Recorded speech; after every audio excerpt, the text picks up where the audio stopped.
We're at Calabogie Motorsports Park to put 3 hot cars through their paces. We've brought along the Volkswagen Golf R, the Subaru WRX STI, and of course the new kid on the block, the Honda Civic Type R. The question we've got to ask ourselves, is the Civic going to be out of its depth against its all-wheel drive competition?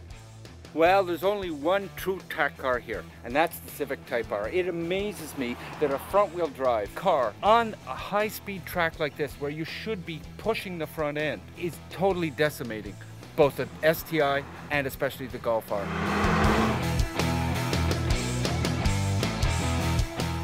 One of the things that I really did notice right off the bat with the Honda Civic Type R is when you get on the gas, it scoots, and it scoots really quickly. And the thing that really surprised me about the Type R was about the only time you noticed that it was a front driver was in a hard and fast corner where you got on the gas at the apex. It would spin off a little bit of speed on the inside front tyre, and that's in spite of the helical differential. Other than that, the manners on the track were just superb.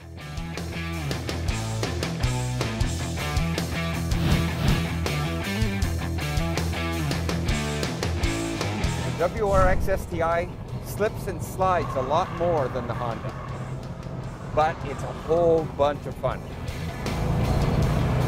You could push the front end going into a corner. You could get off the gas and get the rear end to swing around. It didn't get around the track as fast, but it was almost as much fun. In that, you're absolutely right. And one of the things that really did impress me is the fact it's got 3 differentials. There's a torsion diff at the back, there's a helical diff at the front, and the center differential is completely customizable.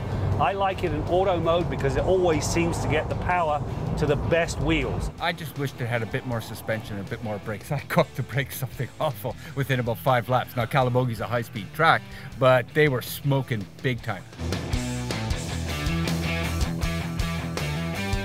The Golf R was the other one that surprised me. I was expecting super big things of this car, and frankly, it just didn't deliver. Interestingly, Volkswagen's Golf R, an all-wheel drive vehicle, drives more like a front driver than a Civic Type R, which is a front-wheel drive vehicle. You've got to really slow going into the corners and really use the grit of the all-wheel drive coming out. Otherwise, it just slides the front end. Whereas the Honda Civic Type R, getting a front end drift is really, really difficult. That said, let's remember that the Golf R is probably going to be the most comfortable, the most civilized, the easiest to live with on the street. I'd agree with all of that. I just found the Golf R somewhat underwhelming, and I don't know why, because I drove the car on road. I absolutely love it, and if I was buying any one of the 3, it would be the Golf R for road use. The WRX STI tickled my fancy is because not only does it handle on-road driving situations very well, it handled the track admirably, but you've also got that unknown factor, which is the rally side of its personality. You've summed it up pretty good. If you just want to go fast on a track, you buy the Civic Type R. If you want to have fun on the track, maybe you buy the WRX STI. And if you're never going to the track, but you want to go fast on the street, it's the Golf R. Sums it up for me. I'm David Booth. And I'm Graham Fletcher for Driving.ca.